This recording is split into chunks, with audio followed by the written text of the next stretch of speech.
தேவனுடைய பிள்ளைகளை, இன்றைக்கு கடந்த 2 வாரங்களாக எகிப்து தேசத்தில் இருந்து புறப்பட்ட நாளில நடந்தது போல உன்னை அதிசயங்களை காண பண்ணுவேன் என்று சொன்னதான அந்த வாக்கு தத்தத்தை நாம் கடந்த 2 வாரங்களாக நாம் தியானித்துக் கொண்டு வருகின்றோம். முதலாவது வாரத்திலே அந்த ஜனங்களுடைய வாழ்க்கையில உன்னை அதிசயங்களை காண பண்ணுவேன் என்று ஆண்டவர் சொன்னதான அந்த வாக்கு தத்தம் நிறைவேறுவதற்கு அவர்கள் என்ன விலைக்கிரயம் செலுத்தினார்கள் என்று சொல்லி நாம் கற்றுக்கொண்டோம். கடந்த வாரத்திலே அந்த அற்புதங்களை, அந்த அதிசயங்களை அவர்கள் பெற்றுக்கொள்ள முன்பதாக பட்டதான பாடுகளையும் உபத்திரவங்களையும் இதன் வழியாக அவர்கள் கடந்து போனார்கள் என்று சொல்லி பார்த்து, நடைமுறை வாழ்க்கையில கிறிஸ்தவளாய் எங்களுடைய வாழ்க்கையில நாம் எதிர்நோக்கிற சவால்களை ஒப்பிட்டு பார்த்து சில காரியங்களை கற்றுக்கொள்ள ஆண்டவர் நமக்கு கடந்த வாரத்திலே அனுக்கிரகம் செய்தார். இன்றைக்கு அருமையான தேவனுடைய பிள்ளைகளே, அந்த வாக்கு தத்தத்தை அவர்கள் பெற்ற பின்பதாக ஆண்டவர் அவர்களை நடத்தி கொண்டு போன பாதைகள், அந்த வாக்கு தத்தத்தை அவர்கள் பெற்ற பின்பதாக ஆண்டவர் தன்னுடைய பிள்ளைகளை நடத்தி கொண்டு போனதான ஒரு சில இடங்களை நாங்கள் மேற்கோளாக பார்த்து, ஒரு சில இடங்களை நாங்கள் பார்த்து, அந்த இடங்களிலே அவருடைய வாழ்க்கையிலே ஆண்டவர் எதை கற்றுக் கொடுத்தார் என்று சொல்லி பார்த்து, எங்களுடைய வாழ்க்கையிலும் நாம் அவர்கள் கற்றுக்கொண்டதான அந்த காரியங்களை இன்றைக்கு நாங்களும் கற்றுக்கொண்டு ஆண்டவருக்குள்ளாக வளர வாழ ஆண்டவர் நமக்கும் ஒரு அனுக்கிரகத்தை பாராட்டுவார் ஆக. அன்பானவர்களே, நமக்கு தெரியும், உபாகமம் 11வது அதிகாரம் 11வது 12வது வசனங்களை நீங்கள் வாசித்து பார்க்கிற பொழுது ஆண்டவர் அந்த ஜனங்களுக்கு வைத்திருந்ததான ஒரு பெரியதான ஆசீர்வாதத்தை அவர்களுக்கு அங்கே சொல்லி இருக்கிறார். உபாகமம் 11ஆம் அதிகாரம் 11வது வசனத்தையும் 12வது வசனத்தையும் நாங்கள் வாசிக்க கேட்போம். நீங்கள் சுதந்தரிக்க போகிற தேசமோ, நீங்கள் சுதந்தரிக்க போகிற தேசமோ, மலைகளும் பள்ளத்தாக்குகளும் உள்ள தேசம், பள்ளத்தாக்குகளும் உள்ள தேசம், அது வானத்தின் மழை தண்ணீரை குடிக்கும் தேசம், அது வானத்தின் மழை தண்ணீரை குடிக்கிறதான தேசம், அதுவும் தேவனாகிய கர்த்தர், அதுவும் தேவனாகிய கர்த்தர் விசாரிக்கிற தேசம், விசாரிக்கிற தேசம், வருஷத்தின் துவக்கம் முதல் வருஷத்தின் முடிவு மட்டும் எப்பொழுதும் உன் தேவனாகிய கர்த்தரின் கண்கள், எப்பொழுதுமே உன் தேவனாகிய கர்த்தருடைய கண்கள் அதில் மேல் வைக்கப்பட்டிருக்கும், அதன் மேல வைக்கப்பட்டிருக்கும். எப்படி ஒரு அழகான தேசமாக இஸ்ரவேல் தேசத்தை ஆண்டவர் குறிப்பிடுகிறார். யோசித்து பாருங்கள் அன்பானவர்களே, எவ்வளவு ஒரு ஆசீர்வாதங்களை உடையதான, எவ்வளவு நன்மைகளை கொண்டதான, ஆண்டவருடைய கிருபைகளை கொண்டதான, ஆண்டவருடைய கண்களை தன்னகத்தை கொண்டதான ஒரு தேசமாக இஸ்ரவேல் தேசத்தை ஆண்டவர் குறிப்பிட்டு காண்பிக்கிறார்.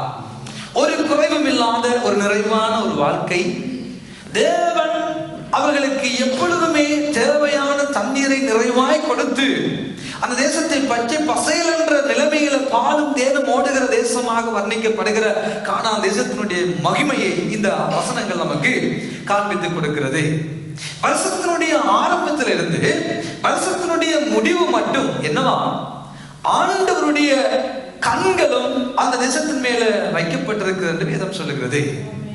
அவர் விசாரிக்கிற தேசம். அப்போ ஒரு ஆண்டவர் தன்னுடைய பிள்ளைகளை கொண்டு போகிறதான அந்த தேசத்தினுடைய காரியங்களை பார்க்கிற பொழுது எவ்வளவு அழகாக இருக்கிறது.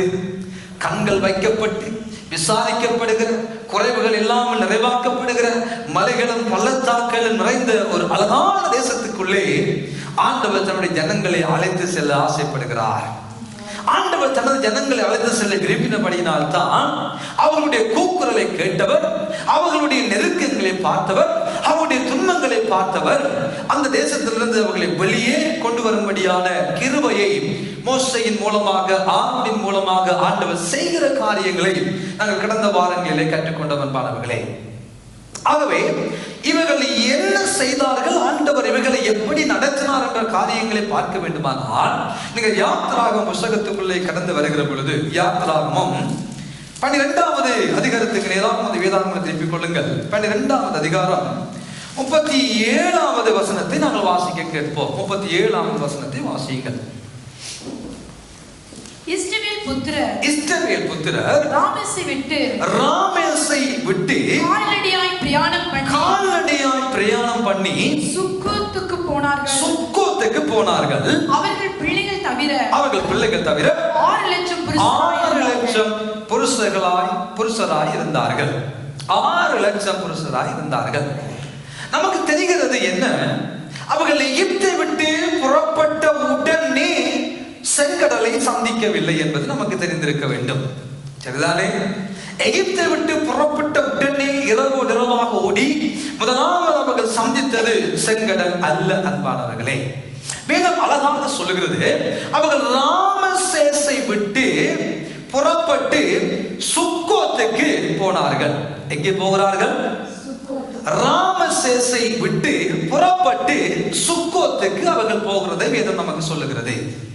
அப்போ இப்பொழுது ராமசேசுக்கும் செங்கடலுக்கும் இடையிலே அவர்கள் சந்தித்ததான 3 இடங்களை தான் நாங்கள் இன்றைக்கு பார்க்க போகிறோம். முதலாவது அவர்களுடைய காரியத்தை வேதம் சொல்லுகிறது. அவர்கள் முதலாவது சென்றார்கள். எங்கே? சுக்கோத்துக்கு சென்றார்கள். அவர்கள் எங்கே இருந்து போனார்கள்? அவர்கள் ராமசேசை விட்டு புறப்பட்டு சுக்கோத்துக்கு போனார்கள். அருமையான தேவனுடைய பிள்ளைகளை நன்றாய் கவனித்து பாருங்கள். ஆண்டவர் ஒரு பெரிதான ஒரு ஆசீர்வாதத்தை தன்னுடைய பிள்ளைகளுக்கு முன்பே வைத்திருக்கிறார். அது அழகான ஒரு ஆசீர்வாதம், அது அழகான நன்மைகளை கொண்டதான அழகான ஒரு காரியம். ஆனால் ஆண்டவர் முதலாவது நம்முடைய வாழ்க்கையில அவருடைய வாழ்க்கையில விரும்பின முதலாவது காரியம் என்ன? ராமசேசை அவர்கள் விட்டுவிட வேண்டிய ஒரு தேவை இருந்தது. சொல்லுங்க, ராமசேசை விட்டுவிட வேண்டும். ராமேஸ்வரத்தை அல்ல, ராமேஸ்வரம் மட்டும் ஞாபகத்தில் வைத்துக் கொள்ளுங்கள். ராமசேசை அவர்கள் விட்டுவிட வேண்டிய ஒரு நிலைமையில அன்றைய வாழ்ந்ததான தேவனுடைய பிள்ளைகள் இருந்தார்கள்.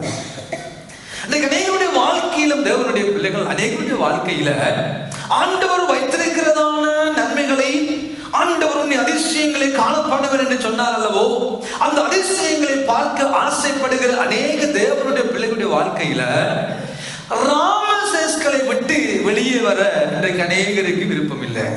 எதை விட்டு வெளியே வர? ராமசேசை விட்டு வெளியே வர இன்றைக்கு அநேகருக்கு விருப்பம் இல்லை. ஆனா ஆசீர்வாதங்கள் வேணும், நன்மைகள் வேணும், தேவன் விசாரிக்கிற தேசம் வேணும், தேவன் வைத்திருக்கிற நன்மைகள் ஆசீர்வாதங்கள் நமக்கு தேவை. தேவனுடைய நன்மைகளை அனுபவிக்க வேண்டும், ஒரு குறைவில்லாதபடி நிறைவான வாழ்க்கைக்குள்ளே வாழ வேண்டும் என்று விரும்புகிற அனைவருடைய வாழ்க்கையில ராமசேசங்களோடு அவர்கள் ஆசீர்வாதங்களையும் வாக்கு தத்தங்களையும் பெற்றுக்கொள்ள பிரயாசப்படுகிறார்கள். ஆனால் ராமசேஸ்களை யார் யார் விட்டு விடுகிறார்களோ அவர்களெல்லாம் தேவனுடைய ஆசீர்வாதங்களையும் நன்மைகளையும் சுந்தரிக்க கூடும். என்பானவர்களே, ராமசேசன் சொல்வது என்ன? 430 ஆண்டுகளாய், கிட்டத்தட்ட 430 ஆண்டுகளாய் பழக்கப்பட்டதான ஒரு அழகான தேசம், தங்கள் கைகளினால் உழைத்து சம்பாதித்து சேகரித்து வைத்திருக்கிறதான அநேக ஆசீர்வாதங்களை கொண்டதான ஒரு தேசம், எத்தனையோ நன்மைகளை பார்த்ததான தேசம், எத்தனையோ உறவுகளை சம்பாதித்ததான தேசம், எத்தனையோ காரியங்களை அந்த இடத்துல அனுபவித்து பார்த்து பழகி பரிச்சயமானதாக இந்த ராமசேஸ் இருக்கிறது. இன்றைக்கு கூட நம்முடைய வாழ்க்கையில எத்தனையோ ஆண்டுகளாய் நாம் இந்த நாட்டில் வாழ்ந்தாலும் எங்கள் வாழ்க்கையில, எங்கள் மனதுல நாங்கள் பிறந்த தேசத்தை மறக்க கூடுமோ? நாங்கள் பள்ளி பருவங்களில் ஓடி விளையாடின பாடசாலைகளை மறக்க கூடுமோ? பள்ளி பருவ சிறு வயதிலே நாங்கள் சில காரியங்களை நடந்ததான சம்பவங்கள், நாங்கள் வாழ்ந்ததான வீடுகள், நாங்கள் வாழ்ந்ததான இடங்கள், நாங்கள் வாழ்ந்ததான பழகின நண்பர்கள், நம்மை சூழ்ந்துள்ள உறவுகள் எல்லாம் இலங்கையில் இருக்கிறபடினால், இலங்கையிலிருந்து வந்த நாங்கள் என்னதான் சுவிஸ் பாஸ்போர்ட் வைத்துக் கொண்டு இங்கே இருந்தாலும் நம்முடைய மன கண்களில், நம்முடைய ஆழத்துக்குள்ள அப்பப்போ நம்முடைய ராமசேஸ் ஆகிய இலங்கை வந்துதானே போகிறது, நம்முடைய நினைவுகள் வந்துதானே போகிறது. அது மறைக்கவோ முடியாத உண்மை. ஏனென்றால் நாங்கள் வாழுகிற ஒரு தேசம், நம் உறவுகள் வாழுகிற ஒரு தேசம், நாங்கள் உழைத்த தேசம், நாங்கள் படித்த தேசம், இவ்வளவு அழகான தேசத்தை விட்டுவிட்டவர்களாய், என்ன நேஷனாலிட்டி உடையவர்களாய் இந்த தேசத்துல வாழ்ந்தாலும் நம்முடைய மனதுல, நம்முடைய எண்ணங்களில இலங்கையை மறக்க முடியாது, இலங்கையில் வாழ் உறவுகளை மறக்க முடியாது, நண்பர்களை மறக்க முடியாது. நமக்கு பழக்கப்பட்ட பரிச்சயமான அநேக உறவுகளை நம்முடைய சிறு வயது காலங்களில் அநேக நண்பர்களை சம்பாதித்த, அநேக சிநேகிதங்களை சம்பாதித்த எவ்வளவோ காரியங்கள் ஞாபகங்களா இன்றைக்கு நம்முடைய மனக்கண்களில வந்துதான் போகிறது. அதே போலதான் இந்த ராமசேசுக்குள்ள கிட்டத்தட்ட 430 ஆண்டுகளாய் அவருடைய வாழ்க்கை, கல்வி முறைகள், அவங்களுடைய பழக்க வழக்கங்கள், அவங்களுடைய பண்பாடுகள், அவங்களுடைய காரியங்கள், எத்தனையோ பழக்கப்பட்ட அநேக விடயங்கள் அந்த ராமசேசுக்குள்ளே இருந்து கொண்டிருந்தது.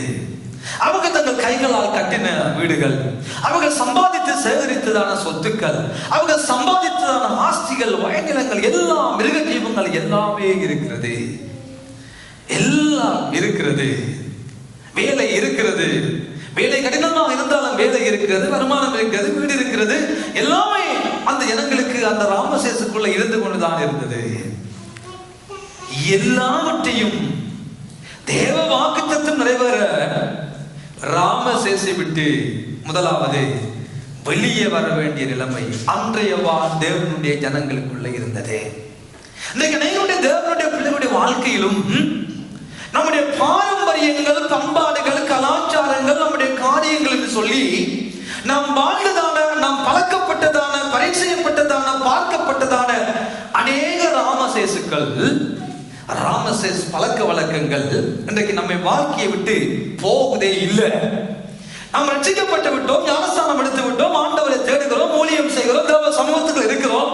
ஆனாலும் நம்முடைய பழக்க தோஷம் சில நேரங்களில் விட்டுவிட முடியாத ராமசேஸ் பழக்க வழக்கங்கள் இருக்கத்தான் செய்கிறது.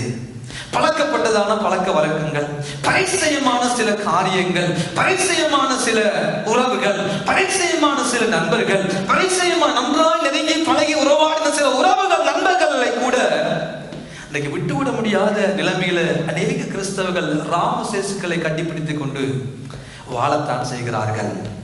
ரட்சிக்கப்பட்ட பின்பதாகவும், ஆண்டவரை ஏற்றுக்கொண்ட பின்பதாகவும், ஆலயத்துக்குள்ள வந்த பின்பதாகவும் தேவையில்லாத சில காரியங்கள், தேவையில்லாத சில பழக்க வழக்கங்கள், தேவையில்லாத பரிச்சயமான சில காரியங்களை அநேக தேவனுடைய பிள்ளைகள் விட்டுவிட்டு வெளியே வர முடியாத ஒரு நிலைமை இன்றைக்கும் இருக்கத்தான் செய்கிறது. திருமணங்கள் என்று வருகிற பொழுது, சில நல்ல சம்பிரதாயங்களை அவர்கள் கொண்டாட வேண்டும் என்று வருகிற பொழுது, அதுக்கு ஒரு முகப்பூச்சை மூடி, அதுக்கு ஒரு வேறு வடிவில நான் பார்க்கிறதா இருக்கட்டும், ஜாதி பார்க்கிறதா இருக்கட்டும், சில நேரங்களிலே சில நிகழ்வுகளுக்கு நேர காலங்கள் பார்க்கிறதா இருக்கட்டும், சில நேரங்களில் தங்களுடைய காரியங்களை செய்வதற்கு அவர்கள் செய்கிற பொழுது பிறந்த நாள் என்னும் வகையில சில சடம்பாச்சாரமான சம்பிரதாயமான காரியங்களை இன்றைக்கும் செய்கிற கிறிஸ்தவர்கள் இருக்கத்தான் செய்கிறார்கள். ராமசேஸ் பழக்க வழக்கங்கள், ராமசேஸ் பரிச்சயமான சில காரியங்களை இன்றைக்கு மனிதனுடைய வாழ்க்கையில விட்டுவிட முடியாதபடி இருக்கத்தான் செய்கிறார்கள். ராமசேசை விட்டு வெளியே வராவிட்டால் ஆண்டவருடைய அற்புதங்களை காண முடியாது. ராமசேசுகளை விட்டு வெளியே வராவிட்டால் தேவன் நமக்கு நியமித்திருக்கிறதான வாக்குத்தத்தங்களை நாம் பெற்றுக்கொள்ளவே முடியாது. அன்பானவர்களே, ஏதோ ஒரு காரியங்கள் நம்முடைய வாழ்க்கையில இன்றைக்கும் இருக்கத்தான் செய்கிறது. நம்முடைய சுபாவங்களா இருக்கட்டும், நம்முடைய ராமசேசுக்குள்ளே இருந்ததான சில காரியங்களா இருக்கட்டும், அவை எல்லாவற்றையும் தேவனுடைய ஜனங்கள் முதலாவது விட்டு விட்டார்கள். தேவனுடைய வாக்குத்தத்தத்தை நம்பி, தெய்வம் சொன்னதை நம்பி எல்லாவற்றையும் அவர்கள் ராமசேசை விட்டு விட்டவர்களாய் அவர்கள் புறப்பட்டார்கள், அவர்கள் எழுப்பினார்கள்.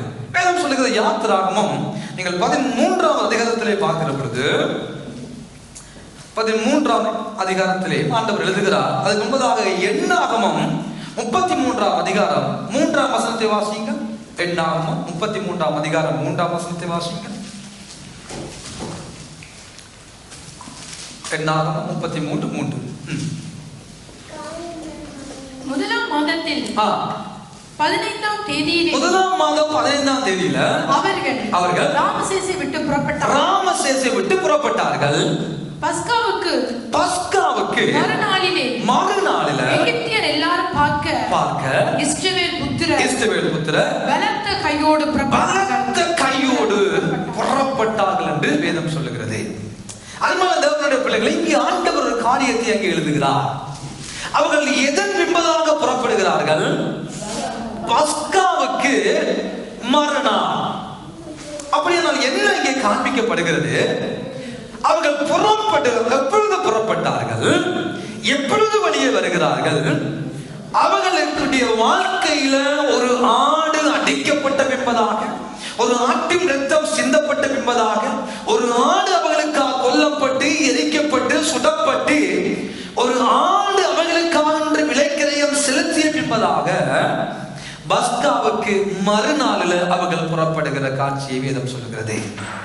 அதே போலதான் அன்பான தேவனுடைய பிள்ளைகளே, நாங்களும் ராமசேசுக்களை கட்டிக் கொண்டவர்களாய் பழைய பாரம்பரியம், பண்பாடுகள், கலாச்சாரங்கள் என்று சொல்லி அநேக காரியங்களை நம்மகத்தை கொண்டவர்களாய் வாழ்ந்து கொண்டிருந்த பொழுது, இன்றைக்கு 2000 ஆண்டுகளுக்கு முன்பதாக ஆண்டவராகிய இயேசு என்னும் ஒருவர் பஸ்கா ஆடாக நமக்காக பலியிடப்பட்டதினால நாம் ரட்சிக்கப்படுகிற ஒரு கிருபையை அந்த பஸ்கா ஆடாகிய இயேசுவின் மூலமாக நாம் பெற்றுக்கொண்டோம்.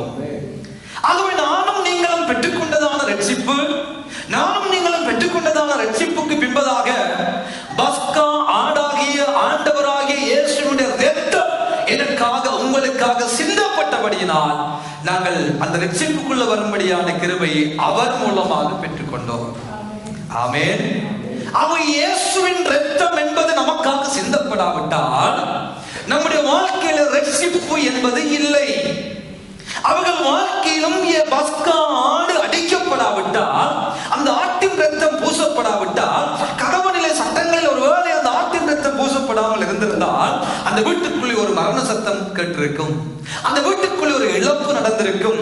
அவர்கள் அந்த இடத்தை விட்டு வெளியேற முடியாத ஒரு துக்கமான நிலைமைக்குள்ள மாட்டி இருப்பார்கள். ஆனால் ஒரு ஆடு அடிக்கப்பட்டது நிமித்தமாக அவர்கள் காப்பாற்றப்பட்டார்கள். அதே போல எங்கள் வாழ்க்கையிலும் ஒரு ஆடு உலகத்தின் பாவத்தை சுமந்து தீர்க்கிற தேவ ஆட்டுக்குட்டியாக வெளிப்பட்ட மனுஷகுமாரனாகிய இயேசு கிறிஸ்து அடிக்கப்பட்டதினால, கொல்லப்பட்டதினால, இரத்தம் சிந்தப்பட்டதினால இன்றைக்கு நானும் நீங்களும் அந்த ரட்சிப்புக்குள்ள வரும்படியான கிருபையை இயேசுவின் மூலம் பெற்றுக் கொண்டோம். ஆகவேதான் பஸ்காவுக்கு மறுநாளில அவர்கள் ராமசேசை விட்டு வெளியே வந்து சுக்கோத்துக்கு போனது போல இயேசு கிறிஸ்து நமக்காக அடிக்கப்பட்டது நிமித்தமாக நாங்கள் நம்முடைய ராமசேசுக்களை விட்டு, நம்முடைய பழைய காரியங்களை விட்டு, நம் பரம்பரையாக வழிபட்டு வந்த தெய்வ கொள்கைகளை விட்டு, நம் பரம்பரையாக கொண்டு வந்ததான வணங்கி வந்ததான எத்தனையோ காரியங்கள் எல்லாத்தையும் விட்டு விட்டவர்களாய் வெளியே வர ஆண்டவர் நமக்கு கிருபை பாராட்டினார். ஆண்டவர் நம் மேல வைத்த அன்பை நம்முடைய வாழ்க்கையில வெளிப்படுத்தினார். அவர்களுடைய வாழ்க்கையில அவர்கள் ராமசேசை விட்டு வெளியே வந்து அவர்கள் போனதான முதலாவது இடம் சுக்கோத். சொல்லுங்க, சுக்கோத். அந்த சுக்கோத் என்று சொல்லுகிற பொழுது இன்றும் யூதர்கள் 7 நாள் அளவும் சுக்கோத் பண்டிகையை அவர்கள் ஆசரித்துக் கொண்டுதான் இருக்கிறார்கள்.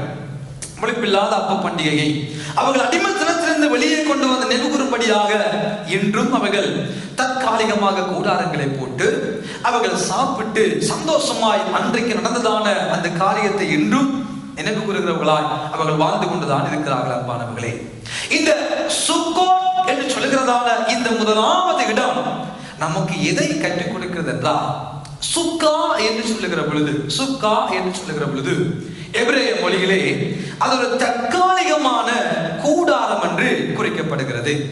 எழுதுகிறவர்கள் எழுதிக் கொள்ளுங்கள், ஞாபகத்தில் வைத்துக் கொள்ளுங்கள்.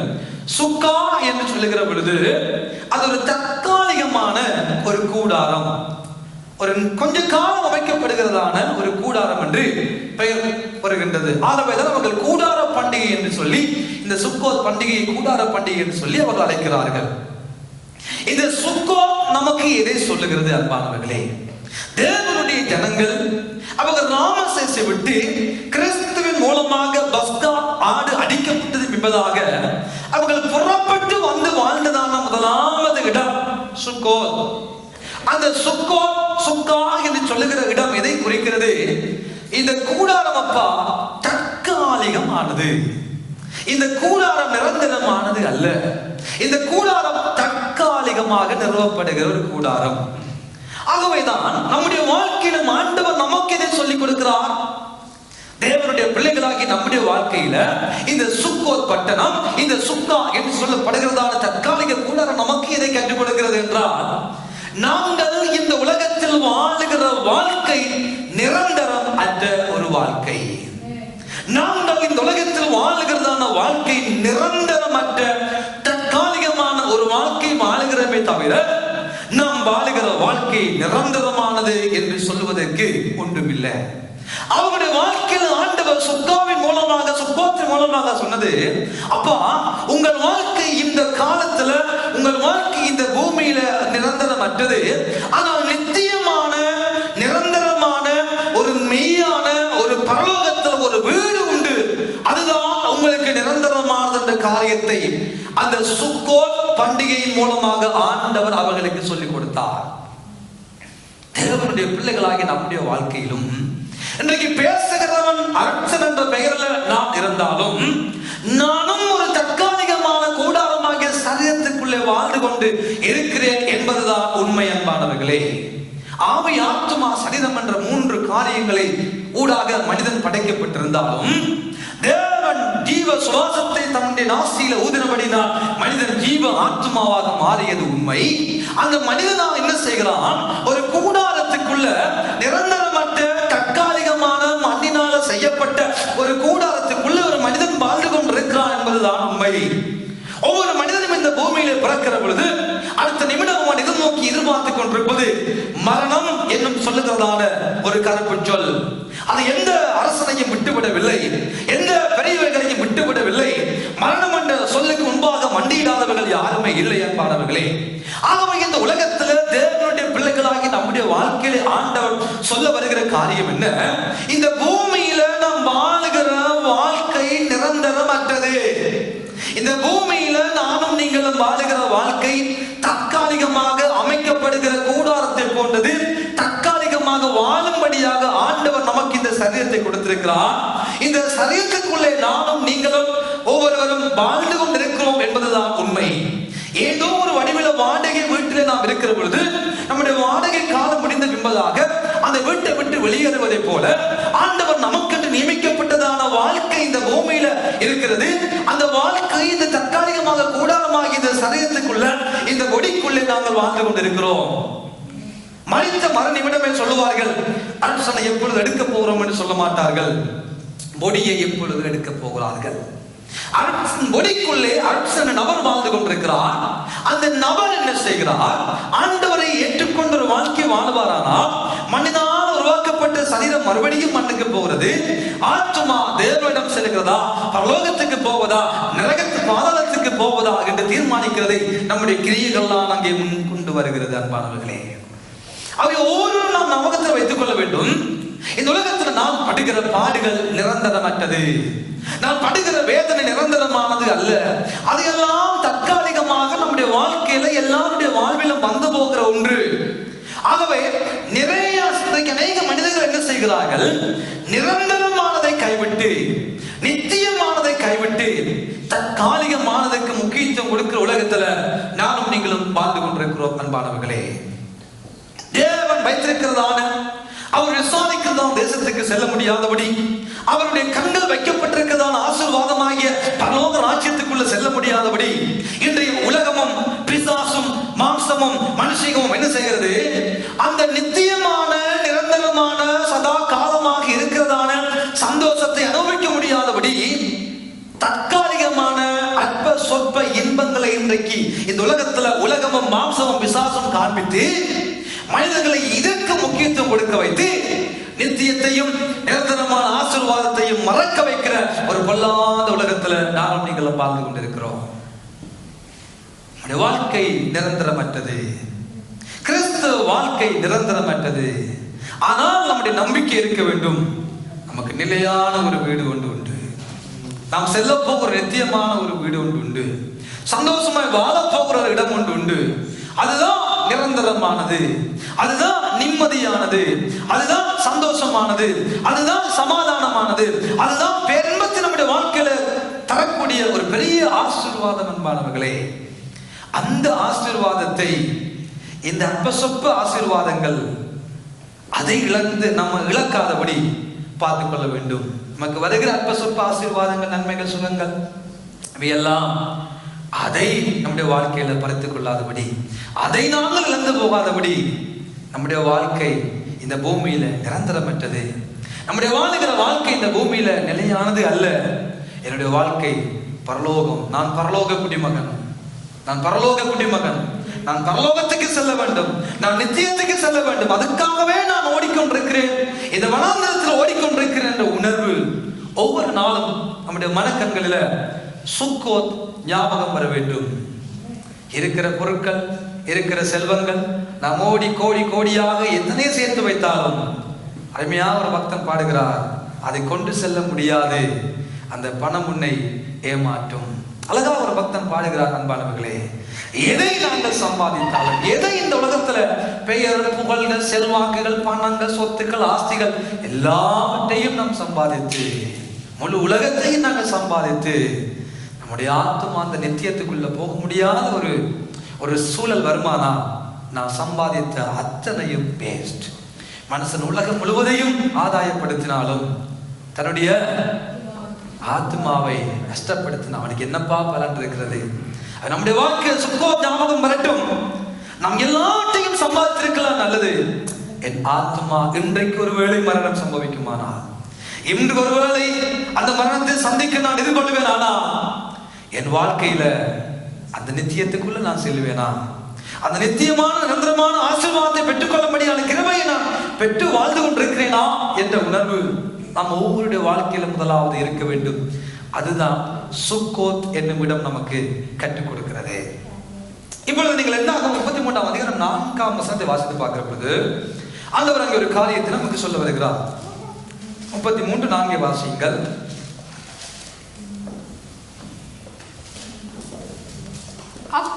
அப்பொழுது எகிப்தியர் கர்த்தர் தங்களுக்குள்ளே, என்னாகும் 33ஆம் அதிகாரம் 4ஆம் வசனம்.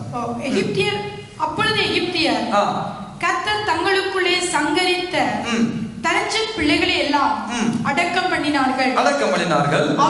அவர்கள் தேவர்களின் பேரிலும் கர்த்தர் நீதி செலுத்தினார். பின்பு இஸ்ரவேல் புத்திரர் ராமசேசிலிருந்து புறப்பட்டு போய் சுக்கோத்திலே பாளையம் இறங்கினார்கள். சுக்கோத்திலிருந்து புறப்பட்டு போய் வனாந்தரத்தின் எல்லையில் இருக்கிற ஏத்தாமிலே போய் பாளையம் இறங்குகிறார்கள். சொல்லுங்க, ஏத்தாம். சுக்கோத் என்றால் என்ன? தற்காலிகமான கூடாரம். இப்பொழுது எங்கே போயிருக்கிறார்கள்? சுக்கோத்தை விட்டு புறப்பட்டு ஏத்தாமில போய் நிற்கிறார்கள். ஒரு ஏத்தத்துல போய் நிற்கிறாங்க வச்சுக்கொள்ளுங்களேன். சுக்கோத் ஏத்தாமில போய் நிற்கிறார்கள். இந்த ஏத்தாம் என்றா என்ன? முதலாவது சுக்கோத்தை பார்த்தோம். இரண்டாவது ஆண்டவர் அவர்கள் நடத்தி கொண்டு போகிறார். வேதம் சொல்கிறது, வனாந்தர வழியாக அவர்களை நடத்தி கொண்டு போய் ஏத்தாமில கொண்டு போய் விட்டுட்டாரு. வாக்கு தத்தங்களை கொடுத்த கடவுள் அநேக நன்மைகளை நான் செய்வேன் என்று சொல்லி அந்த வனாந்தர பாதையின் ஊடாக பெரிய ஆசீர்வாதமான தேசத்துக்குள்ள அழைத்து கொண்டு போகும்படியான கிருபையை பெற்றதான ஜனங்களை கொண்டு போய் ஏத்தாமல விட்டார்கள். சொல்லுங்க எல்லாரும், ஏத்தாமல கொண்டே விட்டார்கள். சுக்கோத்துல இருந்து ஆண்டவர் கொண்டு ஏத்தாமல விட்டுட்டார். வேதம் சொல்லுகிறது, யாத்ரா புத்தகத்துல பாத்தீங்களா 13ஆம் வசனம் 30வது வசனம் 20வது வசனம் சொல்லுகிறது, அவர்கள் சுக்கோத்திலிருந்து பிரயாணப்பட்டு வனாந்தரத்தின் ஓரமாய் ஏத்தாமில போய் பாளையம் இறங்கினார்கள். வனாந்தரத்தின் ஓரமாய் ஏத்தாம் என்று சொல்லுகிற பொழுது நீங்க ஞாபகத்தில் வையுங்கள், ஏத்தாம் என்றால் ஒரு அடைபட்டதான ஒரு பட்டணம். ஏத்தாம் என்ற அந்த சொல்லுடைய முடிவு, அந்த பொருளுடைய அர்த்தம் ஒரு அடைபட்டதான காரியம், அடைபட்டதான வாசல், அடைக்கப்பட்டதான ஒரு இடம். ஏத்தாம் என்றால் என்ன? அடைக்கப்பட்டதான நிலப்பரப்பு. வேதம் சொல்லுகிறது, வனாந்தரத்தின் ஓரமாய் ஆண்டவர் நடத்தி கொண்டு போய் ஏத்தாமில கொண்டே விட்டுட்டாரு. வாக்கு கொடுத்த ஆண்டவர் பஸ்காவை அடித்த பின்பதாக புறப்பட்ட தேவனுடைய ஜனங்கள் எத்தனையோ வாக்கு தத்தங்களுக்கு சொந்தமானவர்கள் வந்து எங்கே நிற்கிறார்கள்? ஏத்தாமல போய் நிற்கிறார்கள். ஏத்தாமல போய் பாளையம் இறங்கி நிற்கிறார்கள். நல்லா வசனம் 18. ஏத்தாமல போய் நிற்கிறார்கள். வனாந்தரத்தினுடைய வாலியாய் ஆண்டவர் நடத்தி கொண்டு போய் ஏத்தாமல கொண்டு போய் விட்டுட்டாரு. இந்த இடத்துல ஆண்டவர் நமக்கு என்ன சொல்ல வருகிறார்? இந்த ஏத்தாமலே ஆண்டவர் என்ன சொல்ல வருகிறார்? எல்லா தேவனுடைய பிள்ளைகளுடைய வாழ்க்கையிலும் நம்முடைய விருப்பம் என்ன? நாம் வாக்குத்தத்தம் பண்ணப்பட்டவன், நான் அழைக்கப்பட்டவன், அபிஷேகம் பண்ணப்பட்டவன், தேவனால் தெரிந்து கொள்ளப்பட்டவன், பரிசுத்தமாக்கப்பட்டவன், தேவ ராஜ்யத்துக்கு என்று பிரித்தெடுக்கப்பட்டவன். எல்லாம் நல்லதுதான். ஆனால் ஆண்டவர் இவங்களுக்கு வாக்குத்தத்தத்தை கொடுத்து தான் வெளியே கொண்டு வருகிறார். இவங்களுக்கென்று ஒரு பஸ்கா ஆடு பலியாக்கப்பட்டிருந்த பின்பதாகத்தான் வெளியே வருகிறார்கள். ஆனால் வந்தவர்கள் சுக்கோத்துக்களை வந்தவர்கள் இப்பொழுது ஏத்தாமுக்களை வந்து நிற்கிறார்கள். வனாந்தர வழியாய் ஆண்டவர் நடத்தி கொண்டு போய் ஏத்தாம்ல கொண்டு போய் விட்டுட்டார். அருமையான தேவனுடைய பிள்ளைகளே, தேவன் அவர்களோடு இருந்தார், தேவன் அவர்களை நடத்தினார். தேவ வார்த்தைக்கு செவி கொடுத்து வந்தவர்கள், தேவ வாக்குத்தத்தத்தை நம்பி வந்தவர்கள் எங்கே நிற்கிறார்கள்? ஏத்தாமல நிற்கிறார்கள். ஆனால் எங்கே போக அழைக்கப்பட்டார்கள்? தெய்வம் விசாரிக்கிற இடம், தேவனுடைய கண்கள் இருக்கிற இடம், மலைகளும் பள்ளத்தாக்களும் இருக்கிற இடம், எவ்வளவோ மலை பெய்கிற ஒரு இடம், அழகான இடத்தை கொண்டு போகும்படியாக வெளிக்கிட்டு வந்தவர்கள் இப்பொழுது அவர்கள் அனுபவிக்கிற பாடுகளை பார்க்கிற பொழுது வனாந்தரம். ஒரு பக்கம் பார்க்கிற பொழுது சுக்கோத்தை விட்டு கடந்து வந்த என்பதாக பார்க்கிறார்கள் வனாந்தரமான ஒரு நிலம். வனாந்தரம், ஏத்தாம், அடைக்கப்பட்டதான வாசல், அடைக்கப்பட்டதான இடம், எல்லாம் அடைபட்டு விட்டது, எல்லாம் அடைக்கப்பட்டு விட்டது. வனாந்தரமான ஒரு சூழல், வனாந்தரமான ஒரு நிலைமை. வாக்குத்தத்தத்தை நம்பி வந்தவர்கள் வனாந்தரமான ஏத்தாமல் அடைக்கப்பட்டார்கள். வானுடைய வார்த்தையை நம்பி வந்தவர்கள் வனாந்தரத்தை எதிர்கொள்ளுகிற ஒரு சூழலை வேதம் நமக்கு காண்பித்துக் கொடுக்கிறது. ஆண்டவராகிய இயேசு கிறிஸ்து இந்த உலகத்தில் வாழ்ந்த பொழுது மத்தேயு 4ஆம் அதிகாரம் சொல்லுகிறது, அவர் பிசாசினால் சோதிக்கப்படுவதற்கு பரிசுத்த ஆவியானவரால் எங்கே கொண்டு போகப்பட்டார்?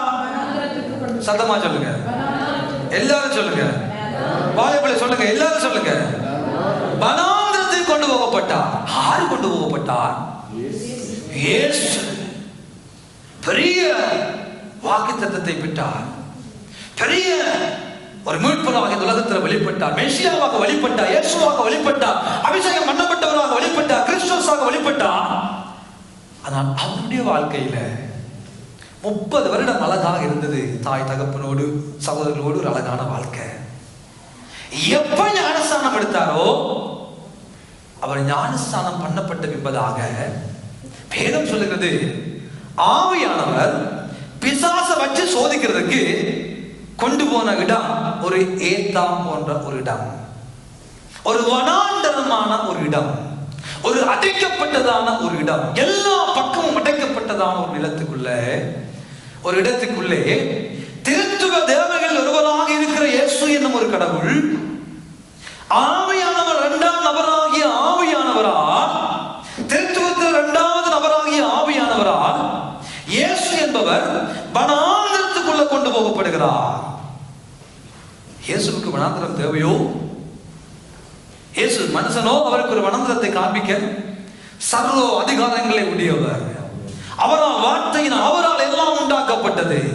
அவரை கொண்டுதான் இந்த வனாந்தரம் உண்டாக்கப்பட்டது. அவரால் தான் வனாந்தரமே உண்டாக்கப்பட்டது. அவருக்கு என்றுதான் உண்டாக்கப்பட்டது. அவர் மூலமாகத்தான் உண்டாக்கப்பட்டது. ஆனால் அதை உண்டாக்கினவரும் அந்த வனாந்தரத்தை இந்த உலகத்துல சந்தித்தார். இயேசுவும் இந்த உலகத்துல வனாந்தர பாதையை சந்தித்தார். தேவனுடைய பிள்ளைகள் பஸ்கா ஆட்டின் பின்பதாக, அடைக்கப்பட்ட பின்பதாக வெளியே வந்தவர்கள், சுக்கோத்திர வாழ்ந்தவர்கள் ஒரு வனாந்தர வழியாக நடத்தி கொண்டு வந்து ஏத்தாமல கொண்டு போய் விட்டுட்டார். நம்முடைய வாழ்க்கையிலும் கற்றுக்கொள்ள வேண்டிய 2வது காரியம், இந்த வாழ்க்கை நிரந்தரமற்ற வாழ்க்கை. ஆனால் நம்முடைய வாழ்க்கையில ஆண்டவர் சில வனாந்தரங்களை அனுமதித்தே தீருவார். உன்னை அதிசயங்களை காண பண்ணுவேன் என்று வாக்கு கொடுத்தவர் தான். நீ எகிப்து தேசத்திலிருந்து புறப்பட்டு நாள் நடந்தது போல உன்னை அதிசயங்களை காண பண்ணுவேன் என்று சொன்னவர் நம்முடைய வாழ்க்கையில இந்த ஆண்டு எல்லாருடைய வாழ்க்கையிலும் பல ஏத்தாங்களை சந்திக்கத்தான் போகிறோம் என்பார்களே. எல்லா பக்கமும் அடைபட்டது போன்ற ஒரு நிலைமை நமக்கு வரும். எல்லா மனிதர்களும் கைவிடப்பட்டது போன்ற உணர்வு நமக்குள்ள வரும். ஐயோ, நான் வார்த்தையை நம்பி ஏமாற்றப்பட்டு விட்டேனே, தேவ வாக்குத்தத்தத்தை நம்பி என் வாழ்க்கையில் இவ்வளவு ஒரு ஏமாற்றமா? என்ன ஆண்டவரே, உம்மை நம்பி அல்லவோ நான் வந்தேன், உம்மை ஏற்றுக்கொண்டு அல்லவோ வந்தேன், விசுவாசித்து அல்லவோ வந்தேன், உம்முடைய பிள்ளையாக அல்லவோ இந்த உலகத்தில் நான் இருக்கிறேன் ஆண்டவரே. ஏன் இந்த வனாந்தர பாதை என்று சொல்லக்கூடிய சூழ்நிலை நமக்கு உருவாகும்? ஏத்தாங்கள் இந்த ஆண்டு அதிகமாக நாம் சந்திக்கத்தான் போகிறோம். வனாந்திரங்கள் அதிகமாக நம்முடைய வாழ்க்கையில வரத்தான் போகிறது. ஆனால் ஒரு ரகசியத்தை ஆண்டவர் சொல்லுகிறார். யாத்திராகமம் 13ஆம் அதிகாரத்துல வாசியுங்கள். 30வது 20வது 21 22 வாசியுங்கள். 20 21 22 யாத்திராகமம் 13 வாசியுங்கள். அது எகிப்தியரின் சேனையும். யாத்திராகமம் 13ஆம் அதிகாரம் 20 21 22 அவர்கள் சுக்கோத்தில் இருந்து பிரயாணப்பட்டு வனாந்திரத்தின் ஓரமாக ஏத்தாமிலே வந்து பாளையம் இறங்கினார்கள். அவர்கள் இரவும் பகலும் வழிநடக்க கூடும்படிக்கு கர்த்தர் பகலில் அவர்களை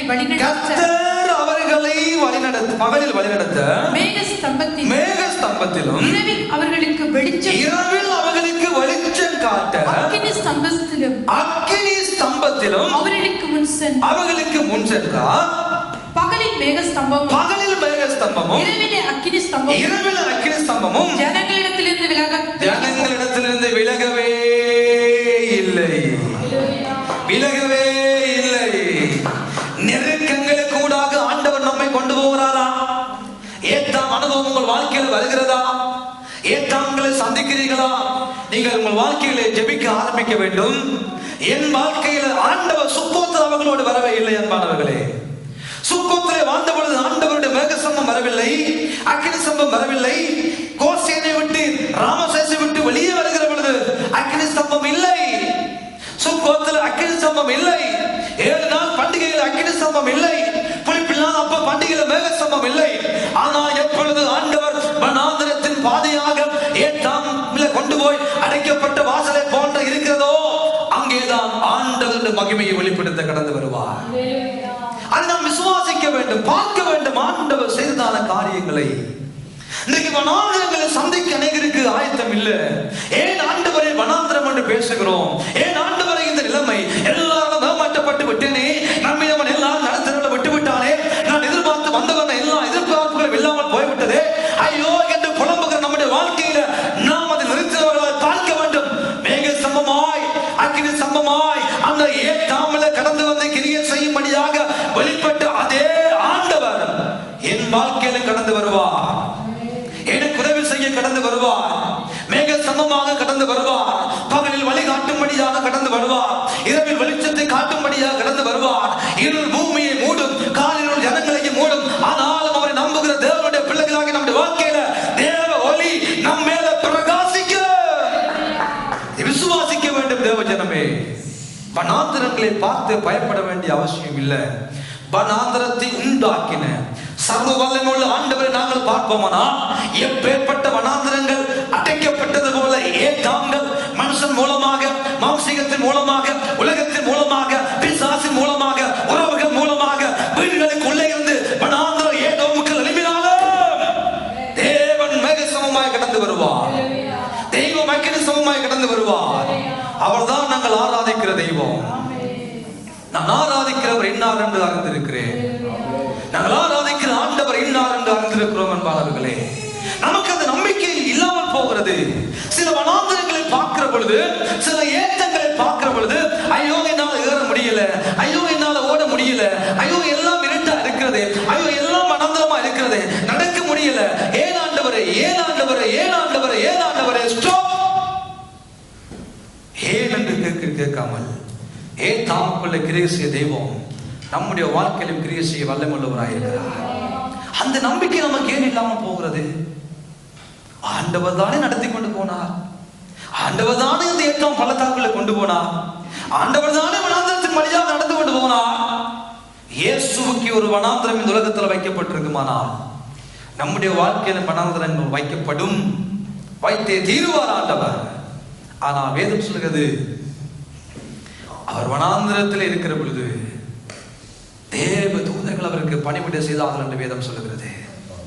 40 நாளாலும் இயேசு கிறிஸ்து வனாந்திரத்தில் இருந்த பொழுது தேவ தூதர்கள் இறங்கி அவருக்கு பணிவிடை செய்தார்கள். அதையும் ஆண்டவர் நமக்கு எழுதித்தான் வைத்துள்ளார். தேவ தூதர்கள் பணிவிடை செய்தார்கள். ஏன் தாம் வாழ்க்கையை சந்திக்கிற பொழுது ஏத்தாமிலே அவர்கள் நின்ற பொழுது உலகத்தின் பார்வையில அடைக்கப்பட்டு விட்டார்கள், உலகத்தின் பார்வையில ஏமாற்றப்பட்டு விட்டார்கள், உலகத்தின் பார்வையில நெருக்கப்படுகிறார்கள், உலகத்தின் பார்வையில ஒடுக்கப்பட்டவர்களை போலதான் இருக்கும் அந்த சூழ்நிலைகள். ஆனா சூழ்நிலையை மாற்றக்கூடியவர் கடந்து வருவாரானால் அது வழிகாட்டுகிற வெளிச்சமாய் கடந்து வருகிறார். வாழ்க்கையில அவர்கள் வாழ்க்கையில வழிகாட்டுகிற வெளிச்சமாக, முன் செல்லுகிற ஒரு கடவுளாக. எப்பொழுது அடைக்கப்பட்டதோ, எப்பொழுது ஏற்றங்களை கண்டார்களோ அந்த நேரத்துல தான் மேகஸ்தம்பம், அக்கினி ஸ்தம்பம் வெளிப்பட்டது. வேற எங்கேயுமே இல்லை அன்பானவர்களே. அவ ஏத்தாங்கள் வருகிற பொழுது, ஏத்தாங்கள் வருகிற பொழுது நம்முடைய வாழ்க்கையில சந்தோஷப்படுவோம்.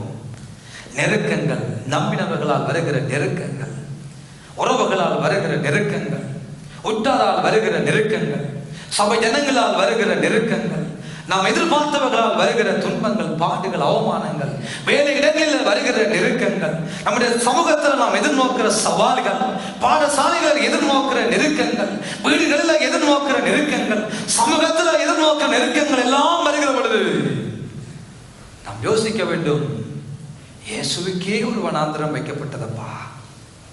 இயேசுவே ஒரு வனாந்திரத்தை சந்திக்கும்படியாக ஆவியானவரால, பிசாசினால சோதிக்கப்பட வனாந்திரத்தை கொண்டு போகப்பட்டாங்க அல்லவோ. அப்ப நான் எம்மாத்திரம், என் குடும்பம் எம்மாத்திரம், என் சபை எம்மாத்திரம். வனாந்திரங்களை சந்திக்கிற பொழுது தைரியம் வரட்டும், என் ஆண்டவர் என்னோடு இருக்கும்படியாக கடந்து வருவார். வேதம் சொல்லுகிறது, இந்த கடைசி வசனத்தை வாசித்து பாருங்கள். யாத்திராகமம் 13 கடைசி வசனம் சொல்லுகிறது, பகலில் மேக சம்பமும் இரவில் அக்கினி சம்பமும் ஜனங்களிடத்திலிருந்து விலகவே இல்லை. விலகவே இல்லை அன்பானவர்களே, விலகவே இல்லை. ஆனா ஜனங்கள் முறுமுறுத்தார்கள், ஜனங்கள் ஆண்டவரை துக்கப்படுத்தினார்கள், ஜனங்கள் ஆண்டவருக்கு விரோதமாய் எழுப்பினார்கள், ஜனங்கள் தேவனை தள்ளினார்கள், ஜனங்கள் தேவனுக்கு விரோதமாய் காரியங்களை செய்தார்கள், கன்று குட்டிகளை செய்தார்கள், இறைச்சிக்காக முறுமுறுத்தார்கள், அப்பத்துக்காக முறுமுறுத்தார்கள், மோசைக்காக முறுமுறுத்தார்கள், எத்தனையோ காரியங்களுக்காக முறுமுறுத்த பொழுதெல்லாம் அவர் விலகவே இல்லை. அவர் விலகவே இல்லை என்பானவர்களே. நாம் ஆராதிக்கிற ஆண்டவர் அப்படிப்பட்ட ஒரு தெய்வம். அவர் பூமி அனைத்திற்கும் ராஜாதி ராஜா, அவர் பூமி அனைத்திற்கும் ராஜாதி ராஜா, தேவாதி தெய்வம், கர்த்தாதி கர்த்தர். நாங்கள் ஆராதிக்கிறவர் அப்படிப்பட்ட ஒரு கடவுளாய் நம்முடைய வாழ்க்கையில் இருக்கிறார். ஏத்தாம்கள் வருகிற பொழுது கவலைப்படாதீங்க, ஏத்தாம்களை கண்டு பயப்படாதீங்க, ஏத்தாம்களை பார்த்து குழம்பாதீங்க. ஏத்தாம் போன்ற வனாந்தரங்களை உருவாக்கினவரை எங்கள் வாழ்க்கையில தெய்வமாய் நாங்கள் கொண்டிருக்கிறபடினால் நானும் நீங்களும் பாக்கியவான்கள். பக்கத்துக்கு சொல்லுங்க, நீங்க பாக்கியவான்கள், நீங்கள் பாக்கியவாதிகள். தைரியமா சொல்லுங்க, நீங்க பாக்கியவான்கள். ஏனென்றால் உங்களுடைய ஆண்டவர் அன்றைக்கு அவர்களோட இருந்தது போல இன்றைக்கு நம்மோடும் இம்மானுவேலாய் நம்மோட இருக்கிறார். இருக்கிறவராகவே இருக்கிறேன்னு சொன்னவர் இன்னைக்கு நம்மோடு இம்மானுவேல் என்ற பெயரோடு தேவன் நம்மோடு இருக்கிறார். ஏத்தங்கள் வருகிற பொழுதும், ஏத்தாம் போன்ற ஏத்தங்கள் நம்முடைய வாழ்க்கையில வருகிற பொழுதும், ஐயோ நடக்க முடியவில்லை என்று சொல்லுகிற பொழுதும் நம்மோடு இருக்கிறார். இறக்கங்கள் வருகிற பொழுதும் வேதம் சொல்லுகிறது, யோசேப்பு சிறைச்சாலைகளில் இருந்த பொழுது யோசேப்போடு கூட ஆண்டவரும் சிறைச்சாலைக்குள்ள இருந்தார். அப்படியானால் அவர் ஏத்தங்கள் வருகிற பொழுது மாத்திரம் இருக்கிற கடவுள் அல்ல, இறக்கங்கள் வருகிற பொழுது, ஒருவேளை சிறைச்சாலையா இருக்கட்டும், ஒருவேளை சிங்க கெவியா இருக்கட்டும், ஒருவேளை நெருப்பு போன்ற பெரிய சூழலா இருக்கட்டும், அதுக்குள்ளும் வந்து நம்மோடு இருக்கிற இம்மானுவேலரை தெய்வமா இந்த காலை பொழுதில் கொண்டிருக்கிறோம் என்பார்களே. அவர்தான் நம்முடைய தெய்வம், அவர்தான் நம்முடைய தெய்வம். நெருப்பை கண்டு பயந்து ஓடி போகிறவர் அல்ல, சிங்கத்தை கண்டு பயந்து விலகிறவர் அல்ல, சிறைச்சாலை கண்டு அதற்குள்ள வருவதற்கு வெட்கப்படுகிறவர் அல்ல. எல்லா சூழ்நிலைகளுக்குள்ள நம்மோடு இருக்கிறவர், நம்மோடு வருகிறவர். விலகவே மாட்டார், விலகவே மாட்டார். நாம் விலகினால் சரி, அவர் நம்ம விட்டு விலக மாட்டார்.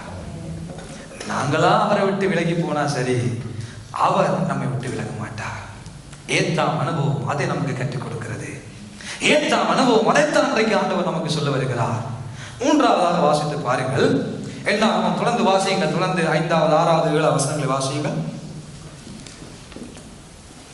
பின்பு இஸ்ரவேல் புத்திரர் ராமசேசில் இருந்து புறப்பட்டு போய் சுக்கோத்திலே பாளையம் இறங்கினார்கள். சுக்கோத்திலிருந்து புறப்பட்டு போய் வனாந்தரத்தின் எல்லையில் இருக்கிற ஏத்தாமிலே பாளையம் இறங்கினார்கள். ஏத்தாமிலிருந்து புறப்பட்டு போய் பாகால் சேபோனுக்கு எதிராக இருக்கிற ஈரோத் பள்ளத்தாக்கின் முன்னாடி இருக்கும்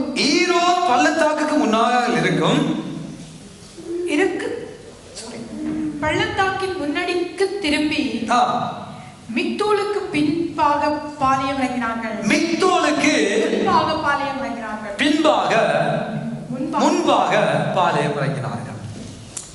ஈரோத் என்று சொல்லப்படுகிறதான ஒரு பள்ளத்தாக்கான இடம் வேதம் சொல்கிறது மிக்தோலுக்கு முன்பதாக பாளையம் இறங்கினார்கள். சொல்லுங்க, மிக்தோல். சுக்கோத் தற்காலிகமான வாழ்க்கை, ஏத்தாம் அனுபவம், வனாந்தரம் அடைபட்டதான இடத்துல கர்த்தரே கடந்து வந்து நம்மோடு இருக்கிற ஒரு அனுபவம். இப்பொழுது மிக்தோல் என்று சொல்லுகிறதான ஒரு இடம், மிக்தோலுக்கு முன்பதாக வந்திருக்கிறார்கள். இதை யாத்திராக நமக்கு தெளிவாக சொல்லுவது வாசித்து பாருங்கள். 14ஆம் அதிகாரத்தில் 1வது 2வது வசனங்களை வாசியுங்கள். 14 1 2.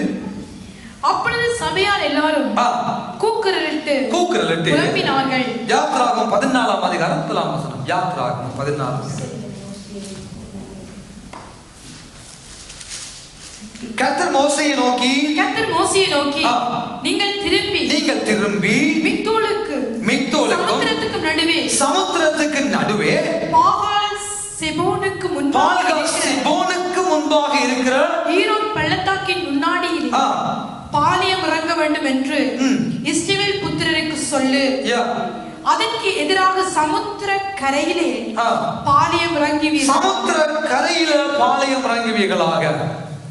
மிக்தோலுக்கு முன்பதாக பாளையம் இறங்குவீர்களாக.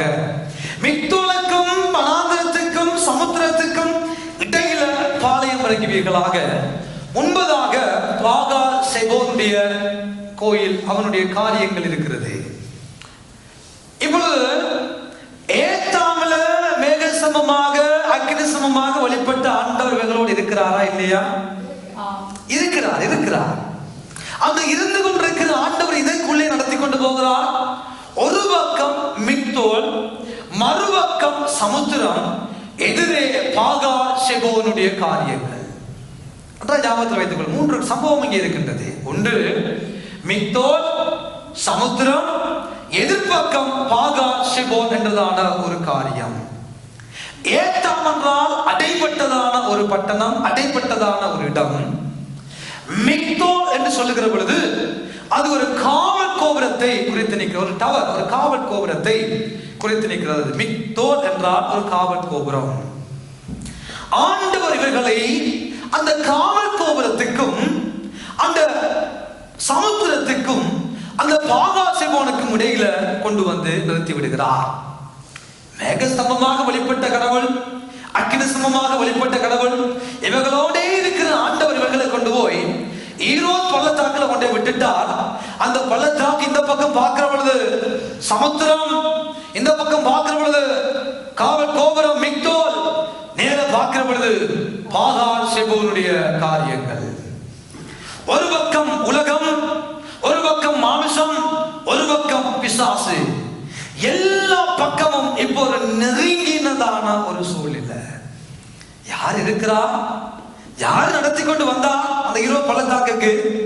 யாரு சொன்னா? அவர் தான் சொன்னார். கொண்டு வந்து விட்ட இடத்தில் பார்க்கிற பொழுது பயங்கரமான ஒரு சூழ்நிலை.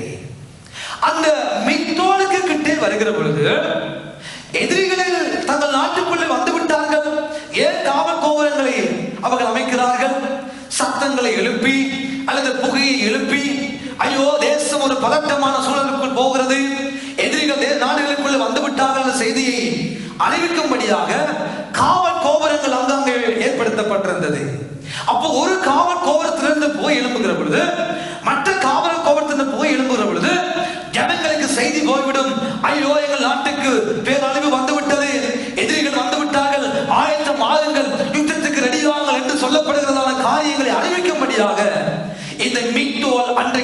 உருவாக்கப்பட்டிருந்தது. ஆண்டவரும் என்ன செய்தார்? அந்த மிக்தோலுக்கும் சமுத்திரத்துக்கும் இடையில கொண்டு வந்து விடுகிறார். ஆண்டவருடைய காரியம் அப்படியாக இருக்கிறது. ஒருவேளை மிக்தோலுக்கு அருகாமையிலே இவர்கள் வராமல் இருந்திருந்தால் இவர்கள் பெரிய ஒரு சூழலை, ஒரு அசாதாரணமான சூழலை சந்தித்திருக்க மாட்டார்கள். ஆனால் இப்பொழுது இந்த மிக்தோலுக்கு கட்டி ஆண்டவர் கொண்டு வந்தபடியினால் நிச்சயமாக பார்வோனுக்கு செய்தி போகிறது. நீங்கள் வாசித்து பாருங்கள். 4ஆம் வசனத்தை வாசியுங்கள். 4ஆம் வசனத்தை வாசியுங்கள். 3:4 வாசியுங்கள். 3:4 வாசியுங்கள். 14:3-4. யாத்ரா 14:3-4. அப்பொழுது பார்வோன் இஸ்ரவேல் புத்திரரை குறித்து அவர்கள் எங்கள் தேசத்தில் திகைத்து திரிகிறார்கள், வனாந்திரம் அவர்களை அடைத்து போட்டது, வனாந்திரமும் அவர்களை அடைத்து போட்டது என்று சொல்லுவான். ஆகையால் பார்வோன் அவர்களை பின்தொடரும்படிக்கு நான் அவன் இருதயத்தை கடினப்படுத்தி